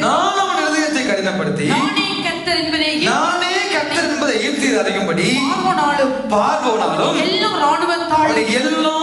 ராணுவத்தாலும் மகிமைப்படுவேன். அவர்கள் அப்படியே செய்தார்கள். பார்வோனுக்கும் செய்தி போகும்படியாக பார்வோன் இந்த செய்தி அறிய வேண்டும். என்ன அறிய வேண்டும்? அவர்கள் மிக்தோலுக்கும் சமுத்திரத்துக்கும் வனாந்திரத்துக்கும் இடையில வந்து விட்டார்கள். அவர்கள் என் கையிலிருந்து தப்பி ஓடினாலும் அவர்களை மிக்தோல் விடவில்லை, பாகால் செல்வோன் விடவில்லை, வனாந்திரம் விடவில்லை, சமுத்திரம் விடவில்லை என்று அவன் நினைப்பான். ஆகவே அவர்களை பின்தொடர்ந்து அவர்களை அழிக்க வேண்டும் என்ற உணர்வோடு அவன் எழும்பி வரும்படியாக ஆண்டவர் அவர்களை மிக்தோலுக்கு அருகாமையிலே கொண்டு விடுகிறார். பார்வோனுக்கு செய்தி போகும்படியாக, பார்வோனுக்கு தகவல் போகும்படியாக ஆண்டவரே அவர்களை மிக்தோலுக்கும் சமுத்திரத்துக்கும் வாதா செபோனுக்கும் இடையிலே கொண்டு வந்து விடுகிற ஒரு நிலைமை இங்கே காண்பிக்கப்படுகிறது. அருமையான தேவனுடைய பிள்ளைகளே, ஆண்டவருடைய சிஸ்டம் வித்தியாசம். ஆண்டவர் நம்ம நடத்துகிற விதங்கள் வித்தியாசம். நம்முடைய வாழ்க்கை, நம்முடைய ஜெபங்கள், ஆண்டவரே அவனை அழியுங்க ஆண்டவரே, இவனை இல்லாமல் ஆக்குங்க ஆண்டவரே, அவனுடைய கை முறையிட்டும் ஆண்டவரே, கண்டறியாமல் போகட்டும் ஆண்டவரே, காது கேட்காம போகட்டும் ஆண்டவரே, எல்லாம் போகட்டும் ஆண்டவரே, நாங்க ஜெபம் பண்ணுவோம். ஆண்டவர் ஒரு நாளும் அதை செய்ய மாட்டார். ஏன் தெரியுமா? அவருடைய சிஸ்டம் என்ன? அவருடைய முறை, அவருடைய சிஸ்டம் என்னன்னா, அவன் செத்து போயிட்டா, நம்முடைய எதிரிகள் செத்து போயிட்டா, அவங்க ஆண்டவர் நம்ம உயர்த்துற காரியங்கள், நம்மை கனப்படுத்துகிற காரியங்கள், ஆண்டவர் நமக்கு செய்கிற நன்மைகள் அவனுக்கு தெரியாது. ஆகவேதான் ஆண்டவருடைய சிஸ்டம் நம்முடைய சத்துருக்களுக்கு சொல்லுங்க சத்தமா, சத்துருக்களுக்கு முன்பாக தான் பந்தி ஆயத்தப்படுத்துவாரு. அவர் வேற எங்கேயுமே பந்தி ஆயத்தப்படுத்த மாட்டார். சத்ருவை ஒரு நாள் நம்முடைய வாழ்க்கையை இல்லாமல் ஆக்கவே மாட்டார். அது ஆண்டவருடைய திட்டமும் சிஸ்டமும். அவர் சத்துருக்களை வைத்துக் கொண்டு அவங்களுக்கு முன்பதாக ஒரு பெரிய பந்தி ஆயத்தப்படுத்தி விடுவார். ஆண்டவர் நமக்கென்று பந்திகளை ஆயத்தப்படுத்துகிறவர். ஆமென். அது எங்கே ஆயத்தப்படுத்துகிறார்? மிக்தோலுக்கு முன்பதாக, வனாந்திரத்துக்கு முன்பதாக, பாகால் செபோனுக்கு முன்பதாக வைக்கிறார். ஒரு பக்கம் மிக்தோல், ஒரு பக்கம் வனாந்திரம், ஒரு பக்கம் சமுத்திரம், ஒரு பக்கம் சமுத்திர கரைகள் முன்பதாக பார்க்கும் பொழுது பாகாலுடைய காரியங்கள், பாகால் செபோனுடைய காரியங்கள். அருமையான தேவனுடைய பிள்ளைகளே, கொன்று போய் ஆண்டவர் விட்டுவிட்டு இப்பொழுது பார்க்கிறார். இவர்கள் இந்த பக்கம் பார்த்தாலும் பிரச்சனை, இங்கு பார்த்தாலும் பிரச்சனை, முன்ன பார்த்தாலும் பிரச்சனை, பின்னுக்கு திரும்பி பார்த்தாலும் பார்வோனுடைய சேனைகள் வந்து கொண்டிருக்கிறது. பார்வோனுடைய படைகள் சூழ வந்து கொண்டிருக்கிறது. 600 பெரிய ரதங்களோடு பார்வோன் கடந்து வந்து விட்டான். ஒரு பக்கம் ஓட முடியாத நிலைமை, எல்லா பக்கமும் அடைபட்டு விட்டது. எல்லா பக்கமும் அடைபட்ட நிலைமை, தம்மை விட படுமோசமான நிலைமை. முன்னுக்கு பார்த்தா பாகால் இருக்குது, பின்னுக்கு பார்த்தா அவங்க வராங்க, எங்கேயுமே போக முடியாத நிலைமையில ஆண்டவர் தன்னுடைய ஜனங்களோடு பேச ஆரம்பிக்கும் முன்பதாக அவர்கள் செய்த காரியங்களை நீங்கள் வீட்டில் சென்று வாசித்து பார்ப்பீர்களானால், 14ஆம் அதிகாரம் 10ஆம் வசனம் சொல்லுகிறது, அவர்கள் பயந்தார்கள். 14ஆம் அதிகாரம் 10ஆம் வசனத்தை பாருங்கள். மிகவும் பயந்தார்கள். பார்வோன் சமீபித்து வருகிற போது இஸ்ரவேல் புத்திரர் தங்கள் கண்களை ஏறெடுத்து பார்த்து எகிப்தியர் தங்களுக்கு பின்னே வருகிறதை கண்டார்கள், மிகவும் பயந்தார்கள். அப்பொழுது இஸ்ரவேல் புத்திரர் கர்த்தரை நோக்கி கூப்பிட்டார்கள். என்ன செய்கிறார்கள்? பயம் வருகிறது, பின்னுக்கு பார்க்க பயம் வருகிறது, பார்வோம். ஆனால் பயம் ஒரு பக்கம், பார்த்தவுடனே பயங்கள். ஆனால் கர்த்தரையும் நோக்கி கூப்பிடுறார்கள். என்ன செய்கிறார்கள்? ஒரு பக்கம் பயம், நடக்குமோ நடக்காதோ, அவர் கிரியை செய்வாரோ கிரியை செய்ய மாட்டாரோ. இந்த பக்கம் பார்த்தா அப்படி இருக்குது, அந்த பக்கம் பார்த்தா வனாந்திர சமுத்திரமா இருக்குது, நேர பார்த்தா பிசாசின் காரியமா கிடக்குது, பின்னுக்கு பார்த்தா அவனா கிடக்குது. எங்கேயுமே பார்க்க முடியாத நிலைமை, 4 பக்கமும் பார்க்க முடியாத நிலைமை. பார்க்கிறார்கள், பயம் வருகிறது, அதுலயும் கர்த்தரையும் நோக்கி கொஞ்சம் கூப்பிடுறார்கள். நம்முடைய வாழ்க்கையிலும் நடக்கத்தான் செய்கிறது. பயம் ஒருவரும் வருகிற பொழுது நடந்து விடுமோ, ஏதாவது இதை பார்க்கிற பொழுது இதெல்லாம் செய்கிறாங்க, செய்வ சூனியங்களை கொண்டு செய்து நம்ம இல்லாமலாக்கி விடுவாங்களோ, நம்ம ஏதாவது செய்திருவாங்களோ. என் குடும்பத்துக்கு தேசிக்காய் வட்டி கிடக்குது, எங்க வீட்டெல்லாம் மௌனியாவில் தேசிக்காயெல்லாம் பண்ணி காணிக்கெல்லாம் போட்டிருப்பார்கள், எல்லா வீடுகளிலும் இருந்திருப்போம். ஐயோ இதை செய்து விட்டாங்களோ, இந்த பயம் நமக்கு இருக்கும் ஒரு வகையில். ஆனாலும் அடுத்த பக்கத்துல இஸ்ரவேலுக்கு விரோதமான மந்திரம் இல்ல ஆண்டவரே, இஸ்ரவேலுக்கு விரோதமான குறிசோம் இல்ல ஆண்டவரே. நம்ம தேசிக்காயில பார்க்கிற பொழுது அப்பப்போ நமக்கு பயங்கள் வந்துதான் போகும். கர்த்தரையும் நோக்கி கூப்பிடுவோம் ஆண்டவரே என்று. ஆனா கண்ணு திறந்து பார்த்தா ஒண்ணுக்கும் பார்க்க இயலாது, பின்னுக்கும் பார்க்க இயலாது, பல பக்கம் விட பக்கம் எங்கேயுமே பார்க்க முடியாது. கர்த்தாவே கண்ணை பார்க்கறது பிற பயம். அதே நிலைமை ஒரு வாழ்க்கையில ஆண்டவர் இருந்தார். மேக சம்பம் இருந்தது, விலகவே இல்லை. அக்கினி சம்பம் இருந்தது, விலகவே இல்லை. ஆனா அவங்க வாழ்க்கைக்குள்ள இருந்த பயமும் விலகவே இல்லை. இன்னைக்கு நம்முடைய நிலைமை உபவாச கூட்டங்கள் வச்சு 2-3 நாள் கூட்டங்களை வச்சு சும்மா ஆம்பையில் அடியா அப்படிடா நிற்போம். என்ன வந்தாலும் 1000 விசுவாசம் வந்தாலும் மட்டிக்கு தகப்ப மாதிரி பேசுவோம். ஆனா ஏதாவது பலவீன வாழ்க்கைகள் வந்துட்டா என்ன உபவாசம், என்னத்தை இவ்வளவு கால ஓடி என்னத்தை கண்டேன், என்ன வாழ்க்கை, எல்லாம் ஒரு பிரமையா இருக்குது, எல்லாம் ஒரு மாயா இருக்குன்னு நம்ம சொல்லுகிறவர்கள் இன்றைக்கு இந்த ஆலயத்தில் இருக்கத்தான் செய்கிறோம். இஸ்ரவேல் ஜனங்கள் மேகசம் அக்னிசம் இருக்கிற பொழுதும் அவர்கள் இதை செய்திருப்பார்கள். ஆனால் நாங்க எம்மாத்திரம், சொல்லுங்க பக்கத்துக்கிறார்கள் பார்த்து, நாங்க எம்மாத்திரம் பிரதர், நாங்க எம்மாத்திரம் சிஸ்டர். ஆனால் ஆண்டவர் அவர்கள் மூலமாக பேசிய ஒரு காரியத்தை சொல்லுகிறார். என்ன? 13ஆம் வசனத்தை பாருங்கள். அப்பொழுது மோசே ஜனங்களை நோக்கி, பயப்படாதிருங்கள், நீங்கள் நின்று கொண்டு இன்றைக்கு கர்த்தர் உங்களுக்கு செய்யும் ரட்சிப்பை பாருங்கள். இன்றைக்கு நீங்கள் காண்கிற எகிப்தியரை இனி என்றைக்கும் காண மாட்டீர்கள். கர்த்தர் உங்களுக்காக யுத்தம் பண்ணுவார், நீங்கள் சும்மா இருப்பீர்கள் என்றார். ஹல்லேலூயா. நம்ம சும்மா இருக்க வேண்டும் என்று ஆண்டவர் விரும்புகிறார். ஆனா பல தடவை நம்ம என்ன செய்யறோம் தெரியுமா? நமக்கு இருக்கிற அறிவு, நமக்கு இருக்கிற அனுபவம், நமக்கு தெரிஞ்ச 4 பேரை கூட்டிக் கொண்டு ஏதாவது மாம்சத்துல செய்து ஜெயம் கொள்ள பார்க்கிறோம்.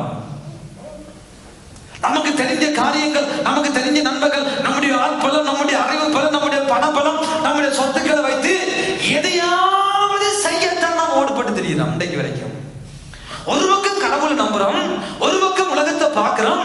ஆனா கடவுள் மேல விசுவாசிக்கிறோம் என்று சொல்லுவோம்.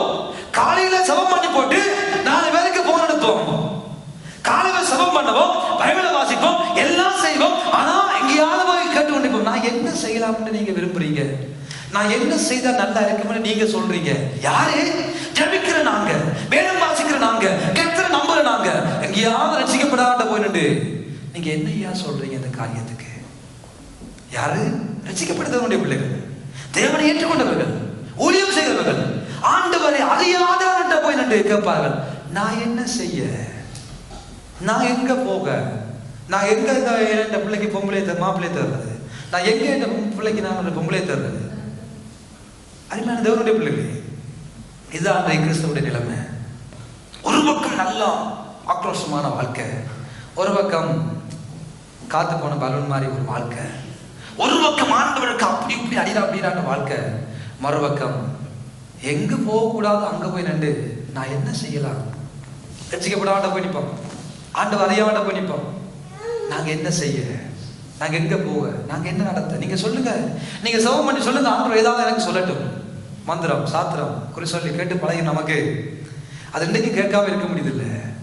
அங்க ஒரு பாஸ்டர் இருக்கிறார், அவர் சூப்பரா சொல்லுவார். இங்க ஒரு பாஸ்டர் இருக்கிற, அவ நல்லா சொல்லுவா, சொன்ன எல்லாம் அப்படியே நடக்கும். அங்க ஒரு ஆள் இருக்கிற, அவ நல்லா சொல்லுவா, அதை கேட்டா இன்னும் நல்லா இருக்கு. இப்படியே கேட்டு கேட்டு கேட்டு கேட்டு கேட்டு நாசமா போன கிறிஸ்தவர்கள் இன்றைக்கும் இருக்கத்தான் செய்கிறார்கள். ஆண்டவர் நம்மை பார்த்து சொல்கிறார், பயப்படாத. ஆண்டவர் நமக்கு செய்ய போகிற ரட்சிப்பை குறித்து ஆண்டவர் நமக்கு ரட்சிப்பை கட்டளை போகிறார். நீங்க சும்மா இருங்க. பக்கத்துல ஆகலமா சொல்லுங்க, சும்மா இருந்தாலே நம்மளோட பிரச்சனைகளை பாதி பிரச்சனை தீர்ந்து போயிடும். நீங்க சும்மா இருந்தாலே பிரதர், நீங்க உங்க வாயை வச்சுக்கொண்டு சிஸ்டர் சும்மா இருந்தாலே உங்க வாழ்க்கையில, உங்க குடும்பத்துல, உங்க தனிப்பட்ட வாழ்க்கையில வருகிற பிரச்சனை பாதி பிரச்சனை தீர்ந்து போயிடும். மிச்சத்தை சவம் பண்ணுங்க, ஆண்டவர் தீர்த்து போடுவார். இதை நம்ம செய்யறதில்ல. ஒன்றா எல்லா இடம் அன்னைக்கு தள்ளுவோம். நமக்கு தெரிஞ்ச அத்தனை பாசமாற்ற போனுக்கு ஓட்டேதான் போவோம். குரூப் கன்வர்சேஷன், குரூப்ல வாங்க. நீங்க என்ன சொல்றீங்க பிரதர், நீங்க என்ன சொல்றீங்க பாஸ்டர், நீங்க என்ன சொன்னீங்க, நீங்க தான் ரட்சிப்புக்குள்ள கொண்டு வந்தீங்க, நீங்க தான் கொஞ்சம் தண்ணி ஊத்தினீங்க, நீங்க தான் கொஞ்சம் அந்த கிளையை வட்டி போட்டீங்க, நீங்க தான் எங்க அவர், நீங்க தான் எங்க இவர். ஏனம்மா மனுஷனை நம்புவதை பார்க்கல, கர்த்தர் மேல பற்றலா இருக்கு. மனுஷனை நம்பாதீங்க. அப்படியே மாந்து அப்படி குறி கேட்கிறது போல கேட்பீங்களா இருந்தா பல விடத்துல சொல்றேன், கள்ள தீர்க்கதரிசி உங்களை தேடி வரும். தேவனையும் தேவனுடைய ஊழியக்காரங்களையும் தேவனுடைய வார்த்தையை விட்டுட்டு எவனாவது போய் நீ சவம் பண்ணி சொல்லு, ஆண்டவர் என்ன செய்ய சொல்றாரு, நீ சவம் பண்ணி சொல்லு, நான் என்ன செய்யணும் போய் நின்றமண்டா, குறி சொல்ற மாதிரி போய் நின்றமண்டா, எங்களுக்கு வளர்கிறது எல்லாமே கள்ள தீர்க்கதரிசனம் வரணும் உங்களோட வாழ்க்கையில. அவ்வளவுதான். கள்ள தீர்க்கதரிசனத்தை கர்த்தர் அனுப்புவா. பொய்யின் ஆவி அன்றைக்கு அனுப்பினா பொய்யின் ஆவி நமக்குள்ள கடந்து வரும். மந்திரவாதியா நம்ம மாற்றி விடக்கூடாது ஊழியக்காரர்களை.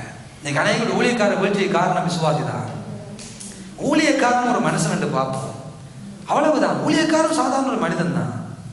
அவனோடு கர்த்தர் பேசுவார் இருந்தா ஏன் அந்த கடவுள் என்னோடு பேச மாட்டார்? அவர் பட்சபாதம் உள்ள ஆண்டவர் அல்லவே அல்ல. ஒரு மாதிரி இன்னும் ஒரு மாதிரி பார்க்கிற கடவுள் அல்லவே அல்ல. அவர் எல்லாரோடும் பேச திராணி உள்ள தெய்வம். அவர் எல்லாரோடும் பேசக்கூடியவர்கள் நம்பிக்கை நமக்கு முதலாவது வர வேண்டும். பிரச்சனை வந்தா பொலிசு கடிக்கிற மாதிரி, பிரச்சனை வந்தா ஆம்புலன்ஸ் கடிக்கிற மாதிரி, பிரச்சனை வந்தா நமக்கு சில நம்பர் இருக்கும். 117 110 332 ஏதாவது அடிக்க கொண்டு இருப்போம். பிரச்சனை வந்தா அங்கதான் போகும். ஏனப்பா அந்த ஆண்டவர் எங்க போயிட்டாரு? உங்க வாழ்க்கையில அந்த ஆண்டவர் எங்க போயிட்டாரு? ஆண்டவர் சொல்றார், சும்மா இறப்பா, கொஞ்சம் சும்மா இரம்மா, கொஞ்சம் சும்மா இருந்துப்பா. நீ அங்கே அமர்ந்திருந்து நானே தேவன் என்று அறிந்து கொள்ளுங்கள் என்றுதான் ஆண்டவர் சொல்றார். அமர்ந்து இருக்க பழகுங்க. இந்த ஆண்டு அமர்ந்திருக்க பழகுங்க. தேவ சமூகத்துல அமர்ந்திருங்க, தேவ சமூகத்துல இருங்க. ஆண்டவரே நீங்க சொல்லுங்க, ஆண்டவரே ஆண்டவரே நீங்க பேசுங்க, ஆண்டவரே ஆண்டவரே நாங்க என்ன செய்யணும் நீங்க சொல்லுங்க, ஆண்டவரே. இதைத்தான் ஜனங்களோடு ஆண்டவர் பேசுகிறார். எந்த பக்கமும் பார்க்க முடியாத நிலைமை, எந்த பக்கமும் போக முடியாத நிலைமை, மிக்தோல் வனாந்திரம் பாகாசேபோன் பாகோ. ஆண்டவர் சொல்றார், சும்மா இருக்கக்கூடிய சூழலாது யோசிச்சு பாருங்க. சும்மா இருக்கக்கூடிய சூழலாது என்ன ஆண்டவரே பகுதியா வர்றீங்கன்னு கேட்டிருப்போம். முஸ்பாத்தி கூட வர நேரம் இல்லையான்னு கேட்டிருப்போம். ஏன் எங்கேயும் போக முடியாது, பின்னிக்கு பாகோல் வந்து கொண்டிருக்கிறான். இந்த ஆண்டாண்டு கிட்ட வந்துட்டான். ஆண்டவர் சொல்றாரு, பயப்படாது, சும்மா இருங்க. சும்மா இருக்கக்கூடிய சூழலோ சொல்லுங்களேன். சும்மா இருக்கக்கூடிய சூழ்நிலைமையோ அந்த சூழ்நிலைமை இல்லை.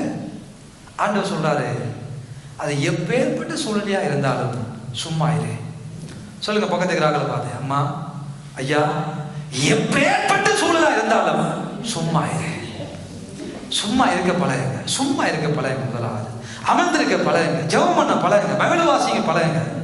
அதுக்கு பின்பதாக கடவுள் கிரியை செய்தார். மோசே சொன்னா, மோசே கோலை நீட்டி செங்கடலை பிளந்து விடு. மோசே செங்கடலை பிளந்து ஆயிட்டது. இப்ப நடந்து கொண்டு போனவர்கள் முன்னுக்கு பாதை இருக்கப்பா, முன்னுக்கு பார்த்து கொண்டு அழகா வளர்ந்து நடக்க வேண்டிய ஜனம் பின்னுக்கு பார்க்குது.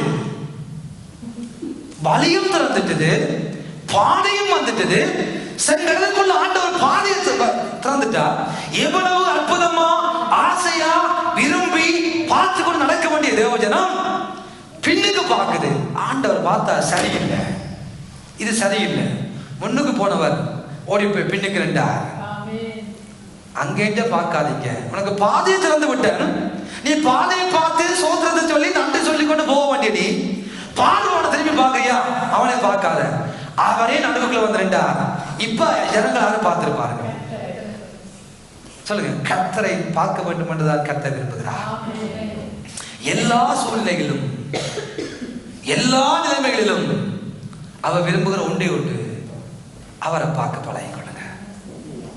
எவ்வளவு ஆச்சரியமாக பார்த்து நடக்க வேண்டியவர்கள், அற்புதம் நடந்துட்டது, அதிசயம் நடந்துட்டது, வழியை திறந்துட்டார்.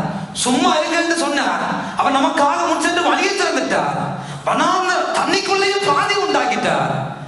அதுல சந்தோஷமா போய்கொண்டே சில பேருக்கு பின்னுக்கு பார்வோனை பார்க்க ஆசை. சொல்லுங்க, கர்த்தர் அற்புதம் செய்தாலும் அந்த அற்புதத்துக்கு நன்றி உள்ளவர்களா வாழ வருவதற்கு விருப்பம் இல்லை. நன்மை செய்த ஆண்டவருக்கு நன்றியை சொல்லிக் கொண்டு வாழ விருப்பம் இல்லை. திரும்பி கொஞ்சம் பார்க்கிறது, மிக்தோல் என்ன மாதிரி இருக்குது, வனாந்திரம் என்ன மாதிரி இருக்குது, பின்னால வந்த பார்வை என்ன மாதிரி இருக்கிறான், அதெல்லாம் நம்ம பார்க்க வேண்டிய அவசியம் இல்லை.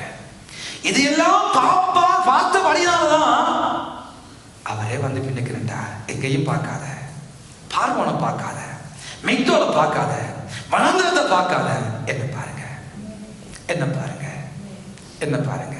ஆண்டவர் அவர்களுக்கு நடுவே நின்றார். ஆண்டவர் அவர்களுக்கு பின்பதாக வந்தார். முன்னே சென்றவர் பின்பதாக வந்து நின்றதுக்கு காரணம் இதுதான் அன்பானவர்களே. எந்த சூழ்நிலைகளும், கடினமான சூழ்நிலைகளும் அவரை பார்க்க பழகிக் கொள்வோம்.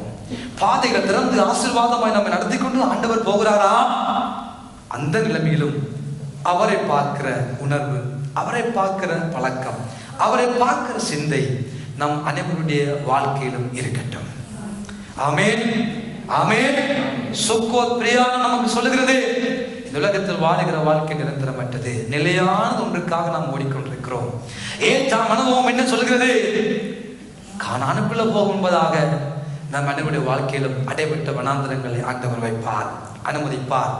அதற்குள்ளே வந்து மேகஸ்தம்பமாக, அக்னி சமமாக நம்மோடு இருந்து அவர் நடத்துவார். நடத்தி கொண்டு போறவருக்கு தெரியும் எங்கே நம்ம நடத்தி கொண்டு விடுவது என்று. நாம் அவருக்கு சொல்ல வேண்டிய அவசியம் இல்லை. நடத்தி கொண்டு போகிற பாதை ஒருவேளை மிக்தோலுக்கும் சமுத்திரத்துக்கும் வனாந்திரத்துக்கும் பாகாசிமோனுக்கு நடுவில் இருந்தாலும் நாம் செய்ய வேண்டிய ஒன்றே ஒன்று, பார்வோனுக்கு நடுவில் இருந்தாலும் செய்ய வேண்டிய ஒன்றே ஒன்று, சும்மா இருங்க. நானே கர்த்தர், நாம் அமர்ந்திருந்து அவரே தேவன் என்று பார்க்க பழைய கொள்ளும்படியான கிருபையை இந்த ஆண்டு அதிகமாக பெற்றுக் கொள்வோம். வாயை திறந்து இருக்கிற கண்டதையும் பேசிக்கொண்டு, ஒரு காலத்து தைரியமான வசனத்தையும் விசுவாசமான வார்த்தைகளையும் பேசி, அடுத்த நாள் அதைரியமான வார்த்தைகளையும் அவிசுவாசமான வார்த்தைகளையும் பேசி பேசியே மற்றவனை நாசமாக்காம கொஞ்சம் பேசுவதை குறைச்சி தேவனோடு பேச பழகிக் கொள்வோம். கொஞ்சம் சும்மா இருக்க பழகிக் கொள்வோம். கொஞ்சம் அமர்ந்திருக்க பழகிக் கொள்வோம். அற்புதங்களை செய்கிறவரையே பார்த்து நாம் ஓடுகிற பொழுது அவர் நமக்கு சொல்லுகிறார், உன்னை அதிசயங்களை காண பண்ணுவேன். ஆமென். ஏத்தாம் வாழ்க்கை இருக்கட்டும், சுக்கோத் வாழ்க்கை இருக்கட்டும், ஈராத் பள்ளத்தாக்கு போன்ற நிலமா இருந்தாலும் அவரையே பார்த்து கொள்ளுவோம். அவரையே பார்த்து நடக்கத்தக்கதான கிருபையை பெற்றுக்கொண்டு வாழுகிற பொழுது நம்முடைய வாழ்க்கையில அநேக அதிசயங்களை எங்கள் ஆண்டவர் இந்த ஆண்டு செய்வார். ஆமென். தேவனாம் ஒன்றை மகிழ்ப்படுத்துவோம். இது வானத்தின் வாசல், என் இயேசையா ஆசீர்வாதத்தின் வாசல்.